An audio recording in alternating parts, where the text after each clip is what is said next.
अगर आप भी चाहते हैं डीजे उमेश का गाना सबसे पहले आप तक पहुंचे, तो लाल बटन को दबाना न भूलें और हाँ, बेल आइकन को जरूर दबाएं।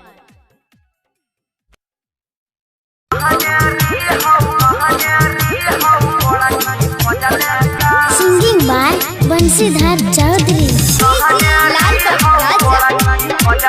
Music by DJ Umesh Shukipur Bazar. चिंता से हमारा खाइलो न जाय छै, दर्द करे छै कपार रहे गई मइयो हो गे।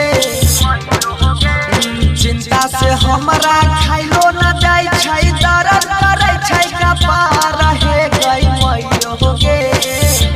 आहे गई मइयो हो गे, आ कहने री हौ बड़ा की बदले का। हे गई मइयो हो गे, आ कहने री हौ बड़ा की बदले का। चिंता से हमारा खाइलो न जाय छै, दर्द करे छै कपार रहे हौ बाऊ हो।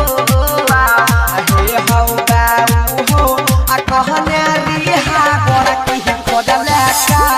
हे हौ बाऊ हो, आ केना के होतै हमर देहरा जय मां कप्तानी recording studio Mansi Kanya. Music by DJ Umesh Shukipur Bazar. कहने री हा बड़ा की कैल हो कड़कटिया से शादी हो। दहेज के चक्कर में हमर भेलै बेराबादी हो। हे हो बाऊ, कहने री हा बड़ा की कैल हो कड़कटिया से शादी हो। दहेज के चक्कर में हमर भेलै बेराबादी हो। हिंदी से लेके इंग्लिश पढ़लियै, सबटा भेलै बेकार रहे हौ बाऊ हो। हे हौ बाऊ हो, आ कहने री हा बड़ा की बदले का।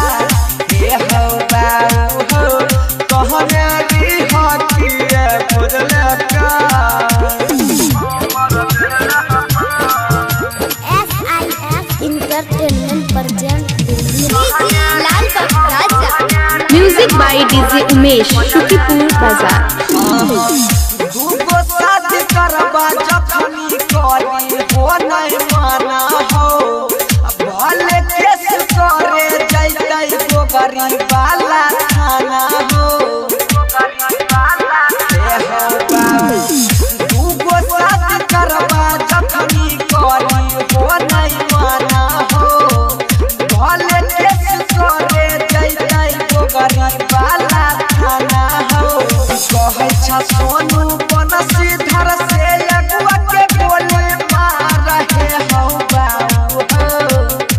आहे हौ बाऊ हो, अब बदली करबा तोरो सहारा का।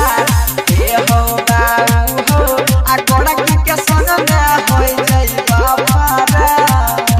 चिंता से हमारा खाइलो न जाय छै, दर्द करे छै कपार रहे हौ बाऊ हो। हे हौ बाऊ हो, आ कहने री हा बड़ा की बदले का। हे हौ बाऊ हो, आ केना के होतै हमर देहरा। जय मां कप्तानी रिकॉर्डिंग स्टूडियो मानसी कन्या।